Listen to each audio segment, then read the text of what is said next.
कभी चीते को भागने के लिए कछुए से ट्रेनिंग लेते देखा है? या कभी शेर को शिकार करने के लिए लोमड़ी का सहारा लेते देखा है? यदि नहीं, तो तुर्की में आपका स्वागत है, जहां यह विचित्र नजारा आपको देखने को मिलेगा। आमतौर पर किसी संकट से लड़ने के लिए लोग उच्चतम संसाधनों का सहारा लेते हैं, लेकिन तुर्की अपनी वायु सेना में पायलटों के अकाल को पूरा करने के लिए पाकिस्तान के वायु सैनिकों का सहारा ले रहा है। अब घोड़ों की रेस में गधे भी दौड़ेंगे? जी हाँ, आपने ठीक सुना। तुर्की अपने वायुसेना में पायलटों की कमी को पाटने के लिए पाकिस्तानी वायुसेना का सहारा ले रहा है। इस बारे में प्रकाश डालते हुए ग्रीक सिटी टाइम्स नामक न्यूज पोर्टल ने बताया, तुर्की के प्रोपेगेंडा हवाई युद्ध के परिप्रेक्ष्य में हमने सोचा कि क्यों ना तुर्की के F-16 फाइटर जेट्स के बारे में बात की जाए, जिन्हें अप्रशिक्षित पाकिस्तानी फाइटर पायलट पिछले कुछ सालों से चला रहे हैं।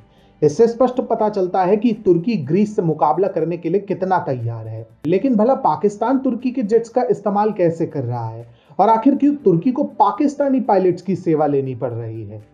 इसका उत्तर स्वयं ग्रीक सिटी टाइम्स ने अपने लेख में लिखते हुए कहा है कि इसमें कोई दो राय नहीं है कि तुर्की और पाकिस्तान में दांत काटी दोस्ती है। स्वयं पाकिस्तान ने कहा है कि तुर्की का दुश्मन उसका दुश्मन है, लेकिन हम इस बात में क्यों रुचि रखें? दरअसल 2016 के असफल तख्ता पलट के बाद तुर्की के राष्ट्राध्यक्ष एर्दोगन ने उन सभी सैनिकों को हिरासत में लिया जिन पर उन्हें रत्ती भर भी तख्ता पलट में शामिल होने का संदेह था।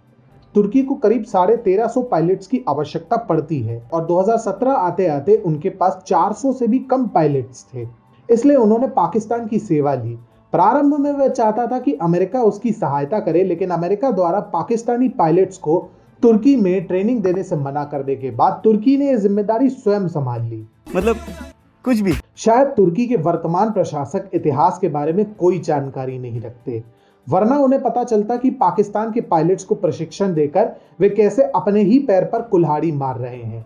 पाकिस्तान वह देश है जिसके हाथ में हथियार माने बंदर के हाथ में उस्तरा थमाना।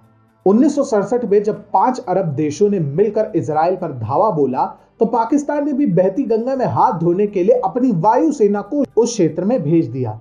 लेकिन इजराइल को डराना तो दूर की बात रही, उल्टे इजराइल ने ही पाकिस्तान को बाकी 5 देश की भांति हवाई युद्ध में पटक पटक के धोया।